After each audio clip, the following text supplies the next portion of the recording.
Estamos atualmente no capítulo 8 do livro Boa Nova.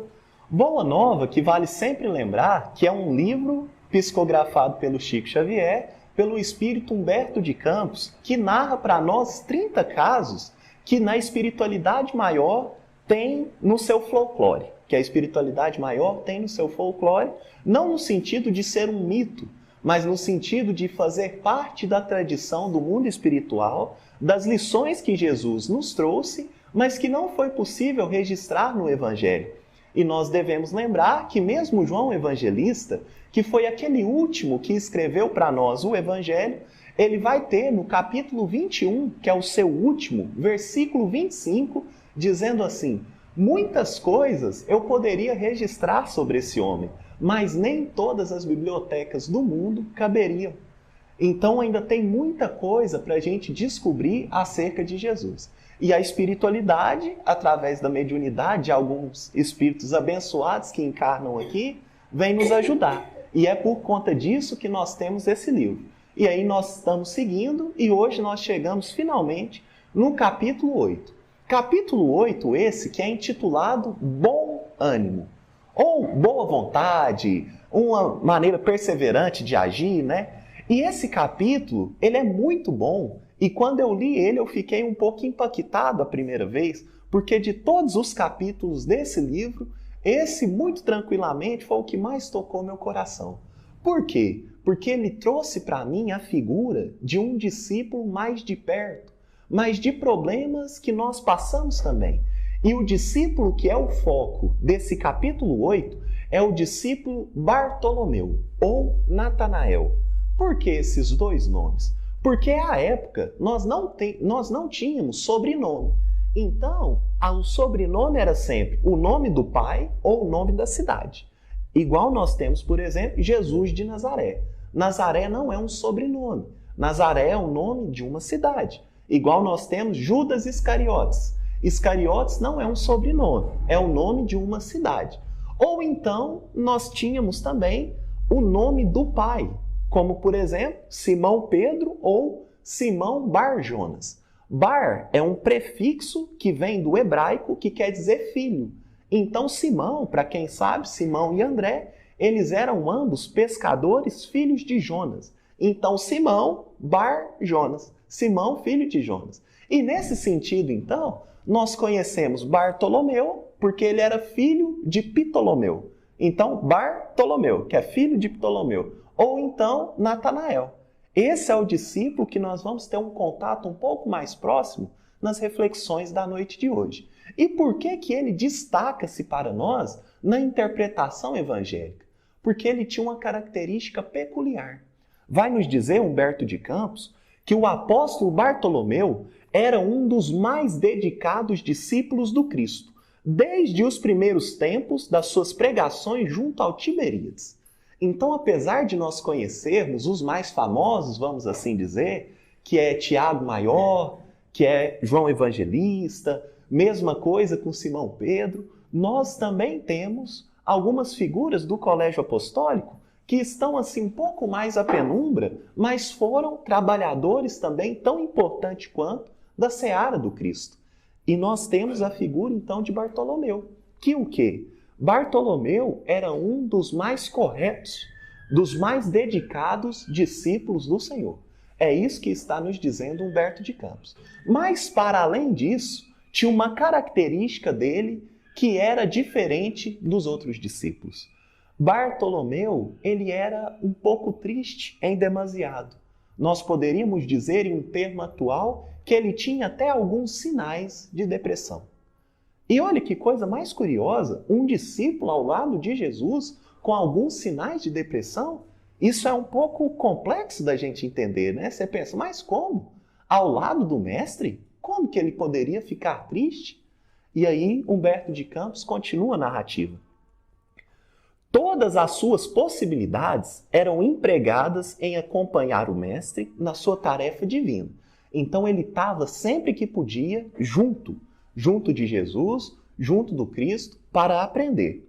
Entretanto, Bartolomeu era triste e vezes inúmeras o Senhor o surpreendia em meditações profundas e dolorosas.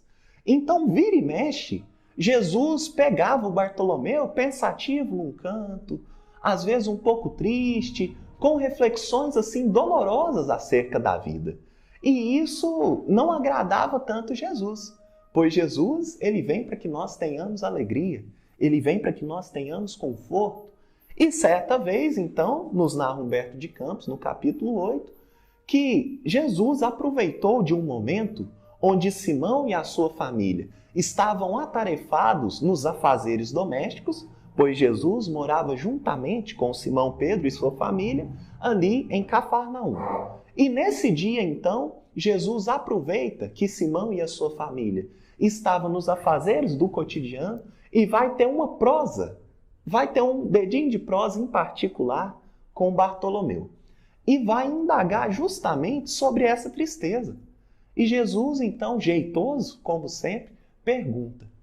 E a resposta de Bartolomeu é o seguinte: Mestre, exclama timidamente, não saberia nunca explicar-vos o porquê das minhas tristezas amargurosas. Em outras palavras, sabe a verdade, Jesus? Eu nem sei direito. Eu nem sei por que eu tenho tanta tristeza assim. Eu nem sei direito por que o meu coração fica tão aflito, tão amargurado. Eu não sei para te falar certinho o porquê das coisas. E ele continua. Só sei que o vosso evangelho me enche de esperanças para o reino de luz que nos espera os corações além das alturas. Então ele está colocando que mesmo com as tristezas, o evangelho de Jesus enche o coração dele de esperança. Esperança no porvir, nas coisas futuras. Quando esclarecestes que o vosso reino não é deste mundo, experimentei uma nova coragem para atravessar as misérias do caminho da terra, pois aqui o selo do mal parece obscurecer todas as coisas mais puras. Então o que Bartolomeu está dizendo? Olha, mestre, quando eu me deparei com o seu evangelho, quando eu tive um pouquinho mais de esclarecimento acerca do reino de Deus, meu coração se encheu de esperança para o futuro.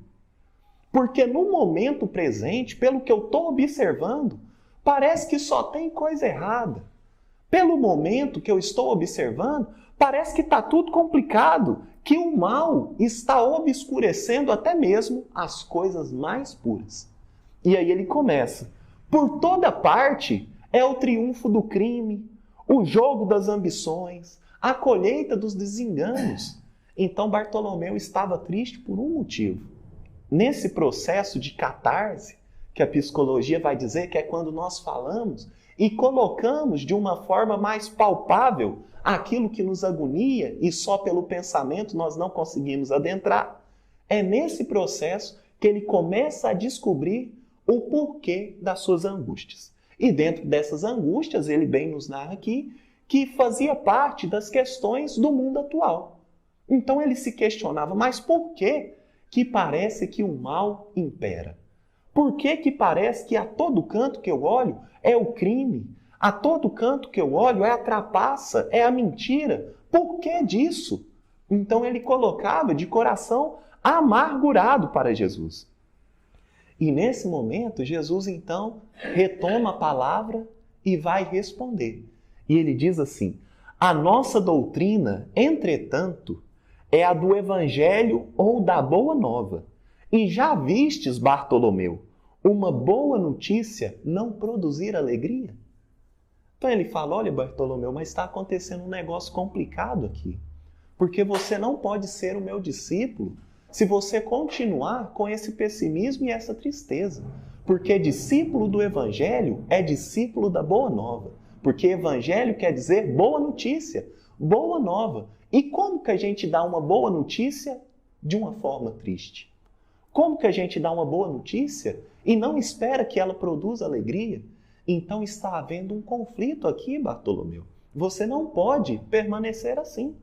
Não é adequado que você divulgue o Evangelho desta maneira. Porque como que você vai noticiar, que você vai fazer propaganda de algo que nem você se sente feliz em fazê-lo? E é por isso que Jesus coloca, já vistes? uma boa notícia não produzir alegria? Fazes bem conservando a tua luta. Fazes bem conservando a tua esperança em face dos novos ensinamentos. Mas eu não quero, senão, acender o bom ânimo no espírito dos meus discípulos. Então ele fala, olha, é bom que você tenha esperança no futuro. É bom que você acredite nas coisas que ainda vão acontecer. Mas antes, você tem que acreditar a partir de hoje que o bem impera. Você tem que ter o seu bom ânimo a partir de hoje. Você tem que ter decididamente que Deus opera, que as coisas estão da maneira correta, por mais que não nos pareçam aos olhos físicos. E ele continua dizendo, Jesus, se já tive ocasião de ensinar que o meu reino ainda não é deste mundo, isso não quer dizer que eu desdenhe o trabalho de estendê-lo um dia aos corações que mourejam na terra. Então Jesus coloca, olha Bartolomeu, não é o fato de eu dizer que o meu reino não é deste mundo, que eu não quero que ele se estabeleça neste mundo, nesses corações. Não é porque eu anuncio que o meu reino ainda não está presente em todas as pessoas, em todos os corações, que eu não quero estendê-lo para os corações que já são possível estender. Então ele coloca Natanael ou Bartolomeu de uma forma assim um pouco incômoda, porque ele vai combatendo argumento por argumento de uma maneira lógica, mas mais do que isso, de uma maneira amorosa, de uma maneira delicada, de uma maneira carinhosa. Essas são as características de Jesus. Essas são as características da fala de Jesus. E Bartolomeu vai refletindo, mas o mestre não para por aí. Ele continua. Achas então que eu teria vindo a este mundo sem essa certeza consoladora? O evangelho terá de florescer primeiramente na alma das criaturas, antes de frutificar para o espírito dos povos. Então Jesus fala, olha, mas Natanael, se eu não tivesse a certeza de que o reino de Deus vai sim prevalecer, eu não teria nem encarnado, eu não teria vindo. Então é necessário ter o bom ânimo. Por quê? Porque é antes o coração no reino das criaturas, porque a partir daí ele vai conseguir adentrar no coração dos povos. Ou seja, Bartolomeu, ao olhar o mundo parece sim que está em desajuste, que está em desalinho, que não está correto. Mas é porque você está olhando o mundo. Você não está olhando corações. Porque se você olhar corações em específico, você vai ver que dia a dia, como nos diz Emmanuel, palmo a palmo, o Evangelho se estende. Porque o Evangelho conquista coração a coração. Então, se a gente olhar o mundo inteiro, é lógico que vai parecer que o mal predomina. Porque o Evangelho não é de multidões. Pedro, ele é um pescador de homens de vara. É um por vez, não é de rede. Porque Jesus, ele vai tocando cada dia uma pessoa. Não precisa ser muitos, porque é apenas 12 e nós temos o cristianismo como hoje. Apenas 12. E olha que um ainda traiu àquela época. Então a gente vai percebendo que não é necessário muito, mas é necessário um decidido, de coração já posto às bases do reino de Deus, o reino dos céus. Mas nisso ainda, Jesus vai colocando mais coisas, porque o nosso objetivo aqui não é fazer uma narrativa do livro por completo, mas dar algumas pitadas para que as pessoas se sintam motivadas a ler e aprender também. Pois quem somos nós para ser tão bom quanto a análise de Humberto de Campos? Mas aqui nesse recorte, Jesus continua dizendo: os instantes deliciosos da manhã e as horas noturnas de serenidade são pontos de repouso.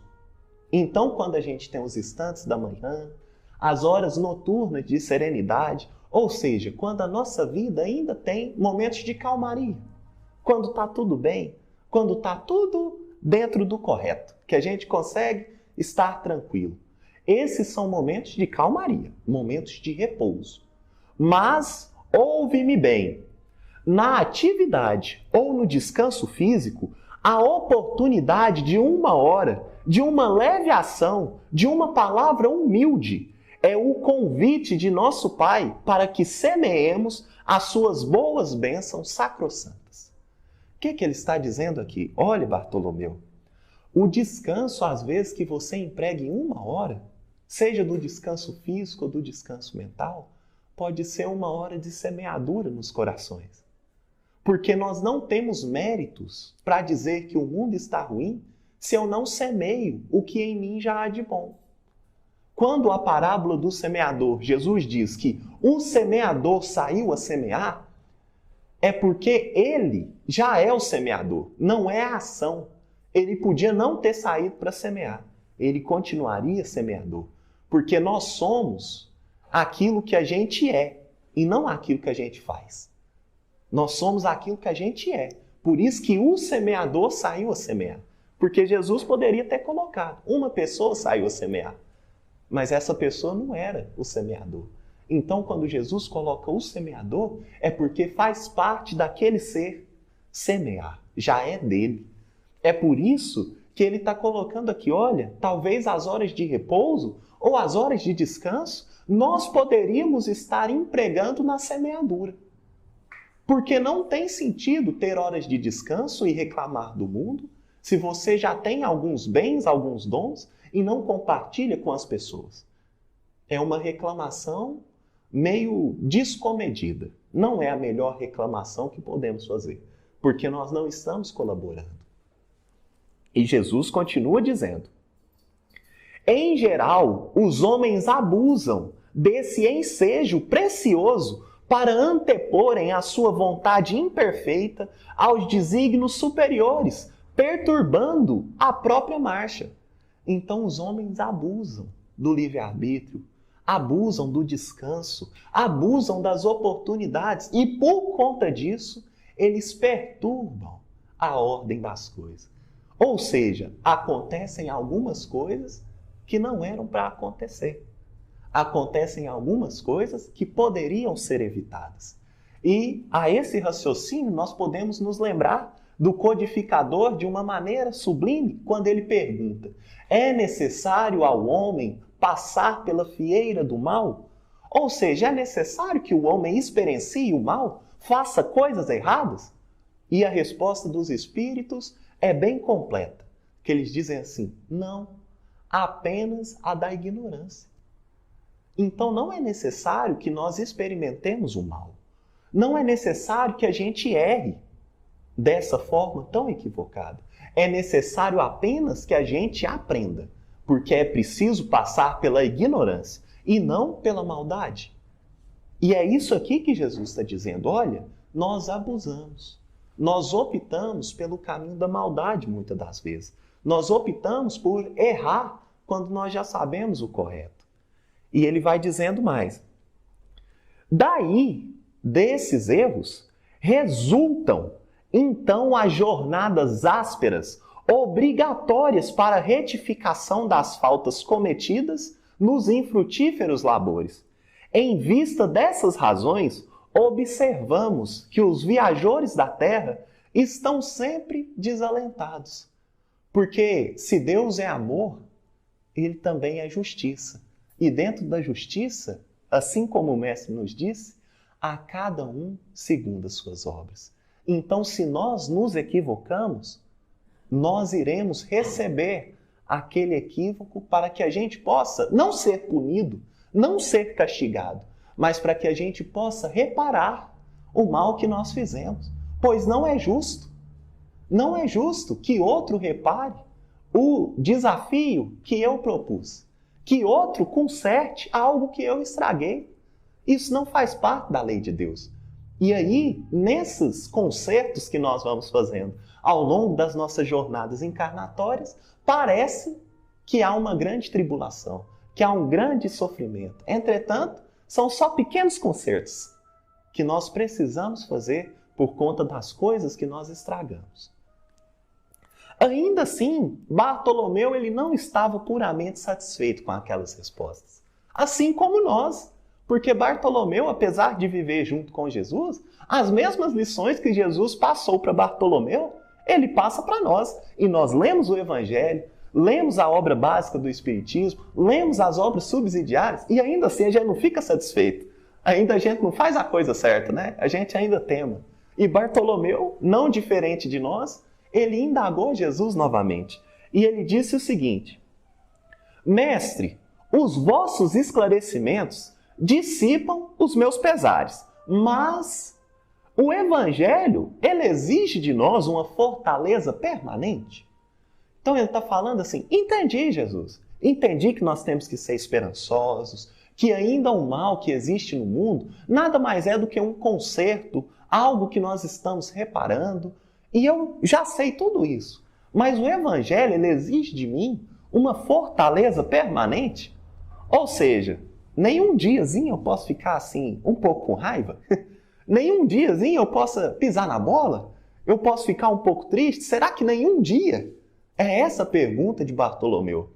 E aí Jesus responde, talvez a melhor resposta para as nossas vidas. A verdade não exige, ela transforma. Então nós não podemos exigir uma fortaleza constante se antes nós não tivermos transformado o que era equívoco em base forte. Aí sim poderemos exigir a fortaleza.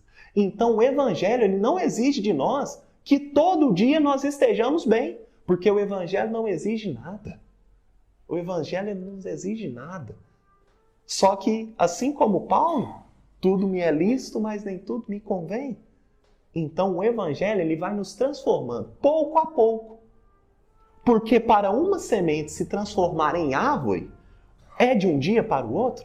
É de uma noite para outra? De maneira nenhuma. E para ela produzir os frutos, então? Aí já vai tempo. Já vai tempo. Dessa mesma forma somos nós. E será que Jesus não nos compreende dessa forma? É lógico que sim. Então ele espera também o nosso tempo de evolução, de transformação, para que a gente possa ir dia a dia oferecendo o nosso fruto, quando nós estivermos preparados. E assim como na parábola do semeador, onde brotou, que foi no solo bom, se a gente olhar no finalzinho, fala assim, e um deu 30, o outro 60, o outro 100. Frutificou no solo bom, nasceu a semente, desenvolveu a árvore. Mas cada um frutificou de acordo com o seu potencial. Mesmo tendo nascido a árvore, tendo a árvore saudável, produzindo frutos, nós não podemos esperar que os nossos irmãos produzam como nós, e nem nós devemos esperar que iremos produzir como eles. Porque Deus também nos fez únicos. Então tem coisas em nós que só nós podemos dar. E tem coisas que só os nossos irmãos podem oferecer. Funções específicas no universo. Assim como vai dizer o poeta Augusto dos Anjos, Deus escreve poemas de seres e universos. Então cada um de nós é um poema de Deus. E o poeta não gosta de repetir suas poesias. A gente pode ter essa certeza. E continua então Jesus dizendo, depois de falar, que a verdade não exige, mas transforma, ele prossegue. O Evangelho não poderia reclamar estados especiais dos seus discípulos. Porém, é preciso considerar que a alegria, a coragem e a esperança devem ser os traços constantes em suas atividades de cada dia. Ou seja, o Evangelho, ele não cobra uma condição especial. Ele não cobra uma condição especial de nós, no sentido de cobrar mais do que nós podemos oferecer. Ele não faz isso. Entretanto, é cabível que aquele que se propõe a divulgar o Evangelho tenha algumas características. Dentre elas, a alegria, a coragem e a esperança. Porque nós estamos fazendo uma propaganda. A gente está fazendo uma propaganda de algo. E fazendo uma propaganda, a gente tem que vender o produto bem. E a melhor maneira é pelo exemplo, né? A melhor maneira é pelo exemplo. Então, como eu vou dizer que pode melhorar a nossa vida, o Espiritismo, que pode nos ajudar, o Evangelho, se nem a minha está tão boa assim? Se nem na minha eu mostro esses sinais? Não tem como eu divulgar. Emmanuel nos diz que a maior caridade para o Espiritismo é a sua divulgação, mas a gente pensa que é fazendo palestra, dando livro, falando, né? É através do nosso exemplo. Essa é a maior divulgação do Espiritismo. Nós não precisamos dizer nada. As pessoas vão ver, elas vão notar, elas vão sentir. Isso é muito importante a gente considerar. E nesse sentido, então, Jesus continua perguntando para Bartolomeu, então, que estava triste e se comportava como uma pessoa que às vezes tinha desesperança. Bartolomeu, por que nos firmamos no pesadelo de 1 hora se conhecemos a realidade gloriosa da eternidade com o nosso Pai? Então, o que ele está dizendo? Por que você focaliza em um dia que deu errado, se você conhece que Deus é eterno e nós temos a eternidade junto dele para ser bom e fazer o bem? Por que a gente focaliza em 1 hora que deu errado? Em um dia que não deu certo? 1 ano que não foi bom? Se a gente tem a eternidade pela frente para ser perfeito. Não é bom, não. É perfeito, maravilhoso, exuberante. Mas a gente ainda se concentra no pedaço que não deu certo. Por que disso? Porque vai mostrar do que tem no nosso coração. Vai mostrar dos nossos gostos, da onde a gente sente prazer. Porque se tem tanto de coisa boa, mas eu ainda prefiro ver o mal, é porque eu ainda me afeiçoo ao mal. Eu ainda me sinto atraído pelo mal. E essas palavras são duras de se ouvir, porque nós ainda caímos nesses equívocos. Mas é a verdade. Então, entre uma coisa benéfica que irá nos edificar e fazer bem ao nosso coração, entre algo que irá nos deixar entristecido, apreensivo e com medo, a minha escolha é a escolha ao meu gosto. É a escolha ao meu gosto. É aquilo que ainda faz eco no meu coração. Por isso que Jesus coloca. Por que, Bartolomeu, firmarmos no pedacinho de 1 hora que não deu certo, se temos uma vida inteira de coisas boas no porvir? Nesse sentido, Bartolomeu continua, que ele se lembrou que a sua progenitora, que a sua mãe, havia desencarnado, havia partido e tinha pouco tempo. E ela indo para a sombra do túmulo, ele pega e pergunta a Jesus, interroga, interpela: Mestre, e não será justificável a tristeza quando a gente perde um ente querido? Então minha mãe faleceu, mestre. Eu fiquei um pouco triste, eu ainda estou triste. É compatível? Pode, porque eu estou um pouco balançado. E aí Jesus coloca: mas quem estará perdido se Deus é o Pai de todos nós? Por quê? Porque Bartolomeu estava triste porque ele achou que perdeu a mãe. Mas nós não perdemos ninguém. O Espiritismo nos diz. Nós temos algumas viagens, outras mais longas, outras mais curtas, mas nós iremos encontrar com todos os nossos afetos da alma. Então, por que eu imagino que eu perdi alguém se Deus é o Pai de todo mundo? Se Deus vela por todos, quem estaria perdido? Que filho o Pai deixaria se perder? Nenhum. Nenhum. E nesse sentido, continua: se os que estão sepultados no lodo dos crimes hão de vislumbrar um dia a alvorada da redenção, por que lamentarmos em desespero o amigo que partiu ao chamado do Todo-Poderoso? Então, olha que visão nova que Jesus nos dá. Por que nós lamentamos, ficamos com raiva, às vezes, de alguém que é um criminoso, mas que vai chegar sim, que vai levantar um dia e vai vislumbrar a alvorada da própria redenção? Porque nós sabemos que nada foge aos desígnios de Deus. Por mais que seja difícil aceitar, nós sabemos, com as palavras do Mestre, que nenhuma folha cai sem a permissão de Deus. Quiçá um desencarne. Então Deus é quem chama as almas para os seus braços. E por que a revolta? Então Jesus vai colocando isso para Bartolomeu. A morte do corpo abre as portas de um mundo novo para a alma. Ninguém fica verdadeiramente órfão sobre a terra, como nenhum ser está abandonado, porque tudo é de Deus e todos somos os seus filhos. Eis porque todo discípulo do Evangelho tem de ser um semeador da paz e da alegria, porque nós conhecemos essas verdades. Nós sabemos disso. A gente não pode se abater. A gente não pode deixar se curvar. E é por isso que Emmanuel, numa mensagem intitulada Ser Espírita, para nós mesmos, o título é Ser Espírita, no livro da Esperança que está essa mensagem.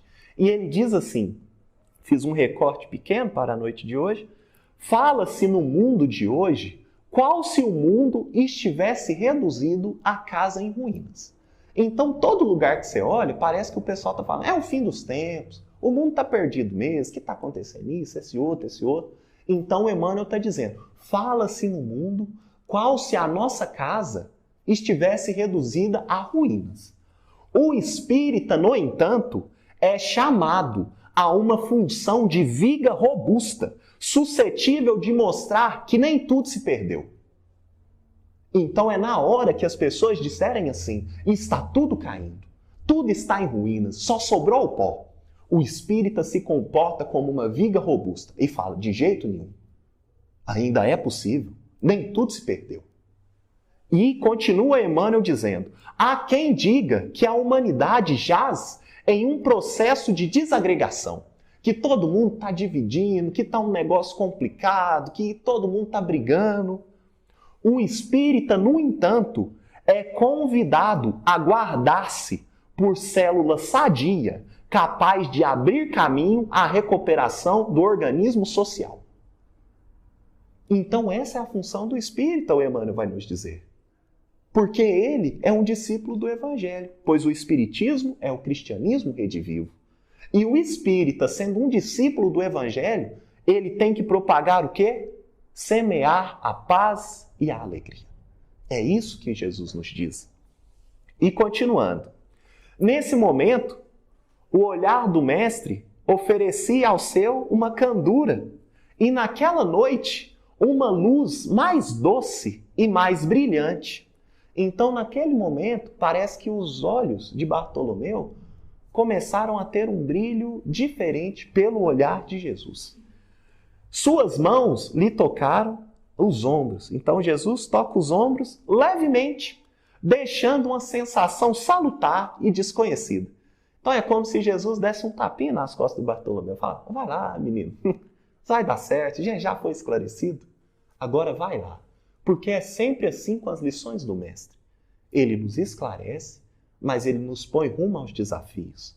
Ele nos esclarece, mas ele nos envia as provas. Ele nos esclarece, mas ele espera que nós façamos o nosso testemunho individual. E nesse sentido, então, Bartolomeu ele sai de Cafarnaum e se dirige à sua casa, porque ele morava na cidade de Dalmanuta. E aí ele saiu, já era noite, ele vai caminhando, né? E observando a paisagem. E nesse momento ele vê o céu noturno e ele observa estrelas que ele não observava cotidianamente. E ele nota a beleza do céu. Ele observa também as águas do Tiberíades. Parecia que as águas estavam num odor mais puro, que elas se comportavam de uma maneira mais cristalina. Aquilo tudo era muito bonito para o seu coração. E nesse momento, ele caminhando, ele começa a lembrar das suas tristezas. Mas nesse momento que ele começa a recordar, algo incrível aconteceu, porque ele não as encontrou no seu coração. Olha que coisa interessante. Olha, gente, ressignificar a vida não quer dizer esquecer tudo. Não quer dizer esquecer as coisas ruins que nos aconteceram. Não é isso.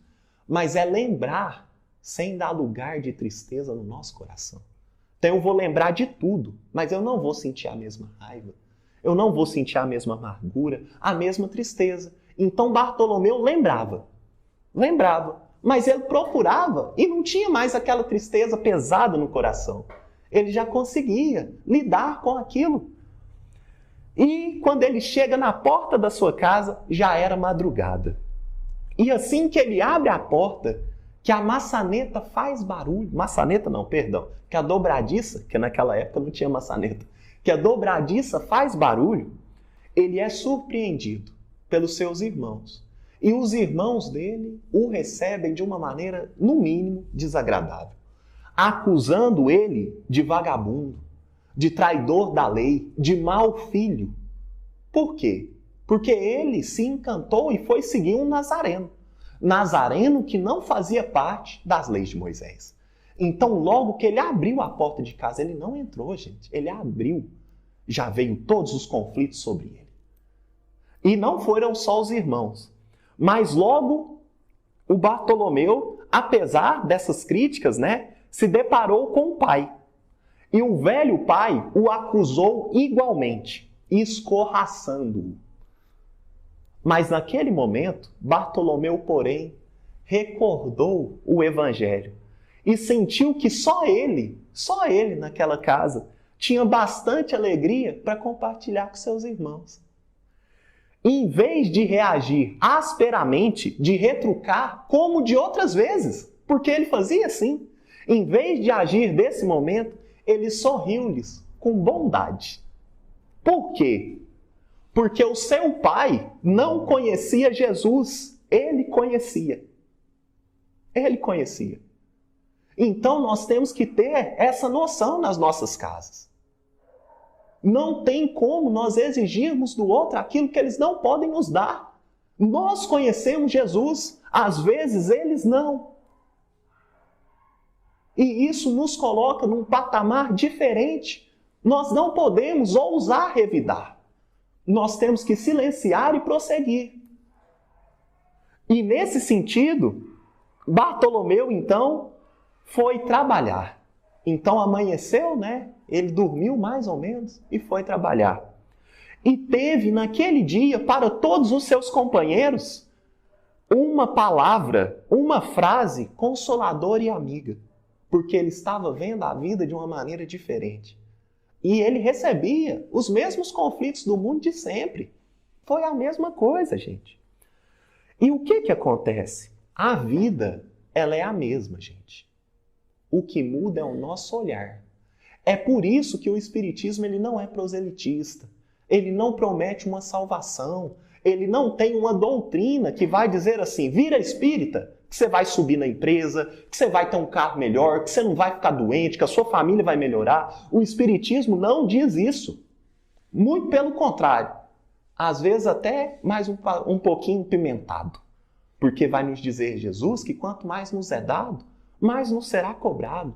Mas o que muda então? Porque o Espiritismo ele muda muita coisa na minha vida. Ele muda o nosso olhar. A forma da gente enxergar as coisas. Então, se eu era agredido no meu lar, porque eu virei espírita, isso vai deixar de acontecer? Meus irmãos, meus familiares, meus pais, primos, avós, filhos, vão deixar de me insultar porque eu virei espírita? De maneira nenhuma. Vai ser até pior, que às vezes eles vão falar assim, mas você não é espírita? Então vai ser às vezes até um pouco mais complexo. Mas por que isso vai acontecer? Porque o Espiritismo não muda nada externo a nós. O Espiritismo não combate o materialismo. Como que vai mudar as coisas externas? Muda antes o espírito imortal que você é. E mudando você, muda o seu olhar. E mudando o seu olhar, você vê para as mesmas coisas de uma forma diferente. Quer ver? Hoje, o momento atual, muita gente diz assim, nossa, mas que coisa complicada. Pega o movimento político, junta dois, não dá um. Que coisa difícil, escolha difícil, o Brasil está perdido. Veja só, aquele que quase foi eleito, aquele que foi eleito, aquele que não elegeu. Meu Deus do céu, é uma tragédia. Essa pessoa é aquela que não compreendeu o Evangelho no fundo do seu coração. Porque segundo Davi, no Salmos 33, versículo 2, ele diz apenas assim, ele não se preocupa com os governantes, ele diz apenas assim, feliz é a nação cujo Deus é o Senhor. Então, todas as vezes que eu acho que o meu país, que o meu mundo está perdido por conta de governantes, é porque na nação que eu me encontro, eu ainda não acho, eu ainda não sei, eu ainda não compreendo que Deus que é o Senhor. Que Deus é que controla. E se nós quisermos um negócio mais pertinho, que Jesus está no leme. Toda vez que eu falo está perdido, eu esqueci dessa verdade. E caminhando agora para os momentos finais, depois daquela semana, no sábado seguinte, então Bartolomeu continuando, né? No sábado seguinte, passado alguns dias, Jesus vai então para as margens do lago e Bartolomeu o acompanha e Jesus começa a pregar a boa nova. E a certa altura, ele contou, como nós encontramos registrado no Evangelho de Mateus, a seguinte parábola. É a parábola do tesouro escondido. Jesus diz assim: o reino dos céus é semelhante a um tesouro que, oculto num campo, foi achado e escondido por um homem que, movido de gozo, vendeu tudo o que tinha e comprou aquele campo. Vendeu tudo que possuía e comprou aquele campo. Então Jesus está falando, olha, o reino de Deus é igual uma pessoa que está passando por um campo desconhecido, um terreno baldio. Vamos contextualizar. Passa por um terreno baldio e ele acha um tesouro. Ele, uai, mas que negócio é esse? Achou o tesouro. Quando ele acha o tesouro, ele esconde de novo o tesouro, vende tudo que ele tem, casa, carro, tudo, roupa, tudo. E compra aquele terreno só por causa do tesouro que está lá. E aí a gente pensa, mas o que isso tem a ver com o reino de Deus? O que isso tem a ver com o bom ânimo? O que isso tem a ver com aquilo que a gente está estudando? É nesse momento que Jesus, depois de falar essa parábola, ele pousa o olhar doce sobre Bartolomeu. E Bartolomeu compreende. Compreende. Por quê? Porque Bartolomeu sabia que essa parábola trata para nós de prioridades. Ou seja, quando eu encontro o que verdadeiramente importa, nada mais importa. Eu vendo tudo. Porque às vezes nós nos preocupamos com coisas que são pequenas. Eu falo assim, nossa senhora, mas que ano ruim. Não consegui comprar a televisão que eu queria, a roupa que eu queria, trocar o carro, comprar outra casa. Não consegui. Aí, de repente, o nosso filho adoece. Aí você vê que você estava preocupando com um negócio que não era preocupação.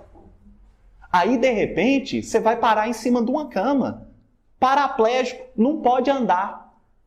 Aí você percebe que você estava preocupando com coisa que não era prioridade. Então, nesse momento, Bartolomeu compreendeu que quando ele preocupava com as questões dos crimes externos, isso não era prioridade. Ele ainda não havia encontrado o tesouro do reino dos céus, porque ele não tinha vendido as coisas. Ele não tinha trocado as prioridades. É lógico que isso aqui é um símbolo, gente. Mas o primeiro mandamento ainda é o mesmo. Amai a Deus sobre todas as coisas e ao próximo como a si mesmo. Todo o resto, gente, é supérfluo em relação a isso. E é por isso que naquele momento, Bartolomeu então envia de volta um olhar para Jesus, de amor e reconhecimento. Bartolomeu limpou uma lágrima que lhe escorria. Era a primeira vez que ele chorava de alegria. O pescador de Dalmanuta aderirá agora, para sempre, aos eternos júbilos do Evangelho do Reino. Muito obrigado pela paciência, gente, e oportunidade de trabalho.